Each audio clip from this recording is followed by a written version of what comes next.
Hai, welcome back my YouTube channel. Jangan lupa subscribe, like, comment, and share ya. Oke, next, kita lanjutin ya ceritanya. Bab 31. Bukan salah Aurel, tapi ibunya. Mungkin setiap pernikahan adalah hari bahagia bagi mempelai wanita ataupun pria. Namun, ada juga yang merasakan kalau hari pernikahan adalah hari terkutuk dan kesengsaraan dimulai. Tentu saja itu adalah pernikahan terpaksa atau dua insan yang saling membenci dan tidak mencintai. Dan kejadian yang seperti poin kedua baru saja dialami oleh Aurel. Ia sudah direndahkan habis-habisan oleh David. Keduanya sudah resmi menikah di kantor Capil. Aurel sama sekali tidak menyangka kalau pernikahannya dipercepat oleh David. Hari sengsara bagi Aurel telah dimulai, dan yang akan membuatnya sengsara adalah suaminya sendiri. Hari ini saja, Aurel sudah mendapatkan luka di seluruh tubuhnya. David benar-benar membalas dendam kepada Aurel. Ia seperti sudah melupakan rasa cintanya kepada Aurel. Aurel yang diperlakukan tidak baik oleh David, ia begitu terkejut dan juga kebingungan. Pasalnya, Aurel berpikir, bukankah David mencintainya? Tetapi, kenapa David malah memperlakukannya dengan buruk setelah menikah? Pertanyaan yang berputar dalam otak terjawab oleh pengakuan dari David. Flashback on. Keduanya sudah resmi menikah di depan beberapa orang saksi. Keadaan masih baik-baik saja saat itu. Tidak ada yang berbeda sama sekali. Meskipun saat David mengucapkan janji suci, ada perasaan yang ganjal bagi Aurel. Saat di perjalanan, perasaan Aurel sudah sangat gelisah. Karena saat itu, ia masih belum mengetahui kalau akan dibawa ke kantor Capil. Setelah tiba di depan kantor, Aurel terkejut melihat nama kantor yang tertera. Ia melihat ke arah David, penjelasan adalah hal yang ia butuhkan. "Ada apa ini?" tanya Aurel lembut. David yang sudah membenci Aurel, ia ikut membalas tatapan itu. Keduanya cukup lama bertatapan. Rasa aneh tiba-tiba terasa di dalam hati Aurel. David ingin sekali menjambak rambut Aurel, karena ia benar-benar muak. Apalagi setiap kata-kata yang keluar dari mulut Aurel, itu dianggap kotoran bagi David. "Kita akan menikah, sayang." Jawaban dan tersenyum dari David membuat banyak rencana.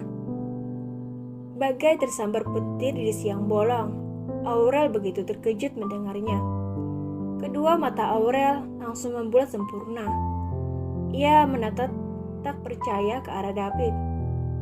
Namun, setelah David mengucapkan itu, Aurel baru percaya. "Ayo sayang, mereka pasti sudah menunggu." David mengelus bahu Aurel pelan dan juga tersenyum. Aurel yang sudah tidak ada jalan keluar, ia terpaksa menyetujuinya. Di saat David menghukumnya dengan cara mencelupkan kepalanya ke dalam bak mandi, ada rasa aneh kembali terasa dalam hati Aurel. Perasaan itu sama seperti sebelumnya. Meskipun jika itu perasaan cinta, Aurel tetap belum mengetahuinya. Karena ia adalah wanita yang tidak pernah menjalin hubungan serius. Kekecewaan yang terlalu besar sudah menutup rasa cintanya terhadap Aurel. Ia akan melakukannya dengan pelan-pelan, namun itu pasti. Di saat perasaan cinta David telah hilang, kini rasa cinta yang tulus hadir dalam diri Aurel. Aurel sudah pasrah. Ia berpikir ini adalah karma baginya, karena dulu sudah mempermainkan perasaan para pria. Sudah 5 kali David melakukan hal yang sama kepadanya. Aurel pun hanya diam, namun dalam hatinya sudah berantakan. Aurel sudah tidak bisa berpikir lagi, karena ia terlalu bodoh. Tubuh Aurel basah kuyup dengan kulit yang memerah akibat disiram menggunakan air panas oleh David. Aurel duduk bersender di dalam bak mandi. Ia merendam tubuhnya. Aurel sedang berpikir, ia harus memberitahukan ini kepada ibunya. Karena jujur, Aurel tidak akan sanggup memendam semuanya. Aurel segera bangkit. Ia membilas tubuhnya dan melepaskan pakaiannya dengan pelan-pelan. Setelah selesai, Aurel segera keluar dari kamar mandi. Di kamar itu sudah tidak ada lagi terlihat keberadaan David. Karena David sedang pergi, ia pun dengan cepat menelpon ibunya. Karena mulai sekarang, setiap waktu yang berlalu, itu adalah waktu yang berharga bagi Aurel. Beberapa kali Aurel menelpon ibunya. Akhirnya tersambung. "Kirimin ibu uang." Suara itu terdengar dari seberang. Aurel yang mendengar ucapan dari ibunya, ia tersenyum lirih. "Kenapa ibu tidak pernah menganggapku? Padahal aku sudah berusaha untuk mencari kebahagiaan untuknya," batin Aurel. "Maaf bu, aku tidak bisa mengirim uang lagi sekarang," saut Aurel dengan lirih. Ibu bukanlah keinginannya, tetapi sudah tidak memiliki apapun. Semua uang yang diberikan David untuknya telah diambil kembali. Sedangkan ibunya yang mendengar itu merasa marah kepada Aurel. "Apa kau gagal, hah?" tanya ibu Nita dengan kasar. "Maaf bu," Aurel hanya bisa mengucapkan kata maaf kepada ibunya. "Kenapa bisa gagal? Kau pasti sudah membuat kesalahan ya?" Ibu Nita marah-marah kepada Aurel. Karena Aurel sudah menggagalkan jalannya untuk menjadi wanita kaya raya. "Suamiku mengetahui semua rencana yang ibu buat," ucap Aurel dengan perasaan yang hancur. Untuk kali ini saja, ia tidak ingin disalahkan terus-menerus oleh ibunya. Karena setiap kegagalannya, ibunya selalu menuduhnya.